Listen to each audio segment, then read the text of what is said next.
반갑습니다. 유럽문화역사 122번째 이야기는 결혼에서 소중한 것입니다.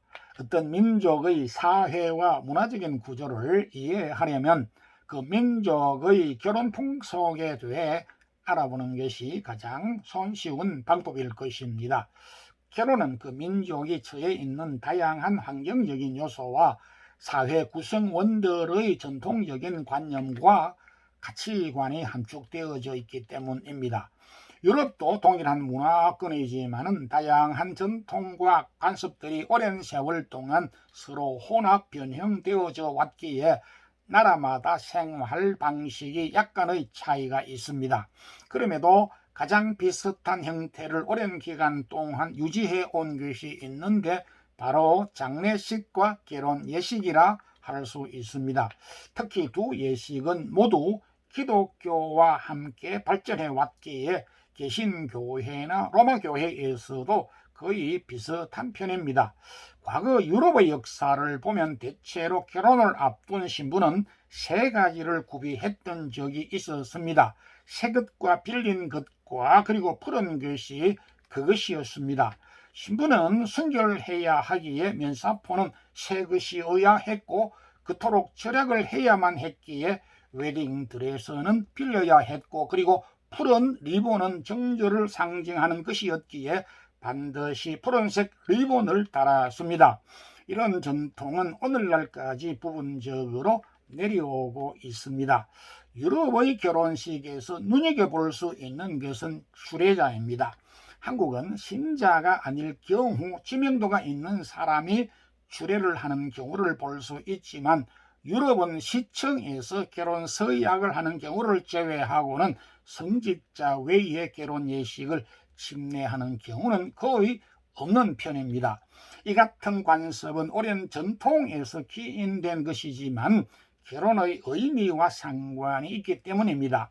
결혼 예식이 성직자를 통해 이루어지는 것은 다름 아닌 결혼은 하나님이 남자와 여자를 짝지어 주셨으므로 하나님의 이름으로 행하는 예식이기 때문입니다. 동시에 결혼은 하나님의 축복과 은총이 필요함을 고백하는 행위라고 믿고 있기에 성직자를 통해서 결혼 예식을 올리는 것입니다. 목사나 신부는 성경을 읽고 신혼 부부와 하객들에게 결혼의 의미를 상기시키는 메시지를 전한 다음 서약하게 합니다. 서약이 끝나면 신랑 신부의 한쪽 손을 성경책 위에 얹게 한 후 목사가 축복 기도를 합니다. 그리고 신랑 신부는 주례자로부터 성경책을 전달받게 되는데 이는 신앙생활의 지침서로서 사용될 뿐 아니라 미래에 태어날 자녀를 교육하게 되는 지침서이기도 합니다. 로마교회 신자는 신부가 다니는 성당에서 담당 사제가 미사 도중에 신랑 신부를 위해 축성을 하기도 합니다. 유대인들도 마찬가지로 주로 회당이나 가정에서 결혼식을 올리게 되는데 사제격인 랍비가 결혼식을 집례합니다. 담당 주례자는 결혼식 중 서약과 함께 신랑과 신부에게 서로에 대한 사랑의 증표로 왼손 약지에 반지를 끼워주는 절차를 진행하게 됩니다. 결혼 반지의 기원에 대해 의견들이 있지만 고대 이집트까지 거슬러 올라갈 정도로 오랜 역사를 지니고 있습니다. 결혼 반지는 유럽 사회에서 기혼자와 미혼자를 간접적으로 표시하는 도구이기도 합니다. 왼손 약지에 반지를 끼고 있다면 나는 이미 결혼하여 사랑하는 사람이 있습니다 라는 표시이기도 하지만 반면 약지에 반지가 없는 것은 다른 말로 하면 나는 아직 미혼으로 결혼 상대자를 찾고 있습니다 라는 사인이기도 합니다. 때문에 약지에 반지가 있는 사람과 없는 사람에게 인사하는 법과 말과 태도가 달라야 하는 것은 당연합니다.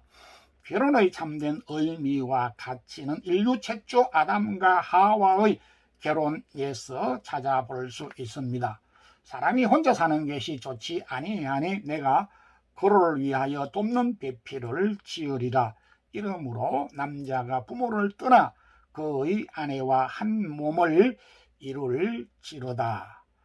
오늘은 여기까지 하겠습니다. 다음 123번째 이야기는 지주와 소작인의 분배입니다.